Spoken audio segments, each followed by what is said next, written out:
we go to the start now of the Britannia Challenge Cup. It is London Rowing Club A in the Bucks Station, and in the Bucks Station it is Sydney Rowing Club from Australia. UK versus Australia, Sydney versus London, two iconic cities. I'll cheer for Sydney and you can cheer for London. How does that sound? That sounds fine to me. So both Cox crews looking as though they've actually got a really nice tidy line as we come through Temple Island. Both Coxes doing a very good job of steering compared to our Cox-less boats. Looks as though, again, like we've talked about a few of the other heats today, is that the Cox fours are keeping things nice and lively. Sydney just eking themselves out to maybe half a canvas as we come through the first stage of this start phase. Be interesting to see what happens when that wind comes into play. And looking down in some of the kind of crew almanacs, we can see a lot of Henley experience with that London crew. You can see that they've had fantastic crew experience in the Thames Cup, in making the Friday in the 2021, and a few people have been here for multiple different times. So this will be obviously a first for everyone on a Tuesday, but they will be well drilled and understand the format of racing down the iconic course. Now over in the Bucks Station, we can see Sydney Rowing Club, stroked by Charlie Patterson. He actually rowed in the defence crew that raced at Henley in 2019 in the centenary of the King's Cup.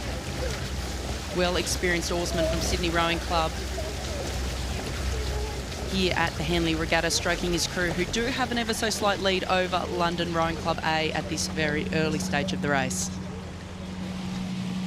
Lovely shot there of both crews. That regatta in 2019, the King's Cup, was just a fantastic event to watch, and fair play to Charles Patterson, making sure that he had that great experience rowing internationally at Henley in that division. That was a fantastic event to see.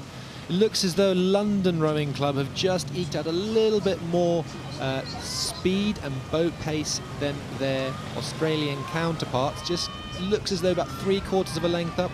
I really like what I'm seeing from both crews in terms of the simplicity of their rowing. It looks rather inviting, and I kind of want to go and row in it myself. Really easy and nice on the entry, really simple as they're coming through the drive, a nice clean extraction as they keep both hulls nice and lively down the course. Well done, both crews. And we move to the live shots now, and we can see that this London Rowing Club crew has got the better of Sydney Rowing Club.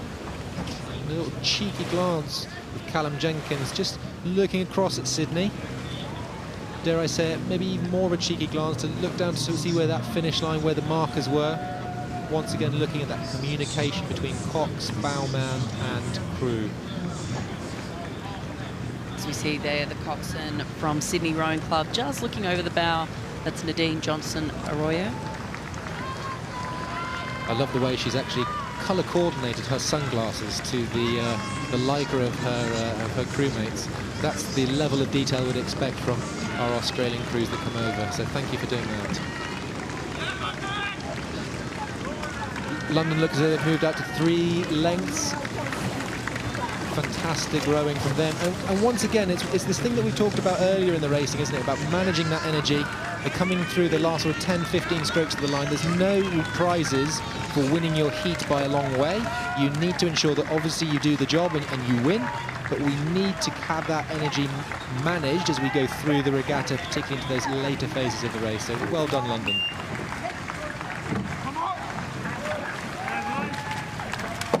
Now coming down to the line, it is Sydney Rowing Club. But it was London Rowing Club A that took out that round of the Britannia Challenge Cup.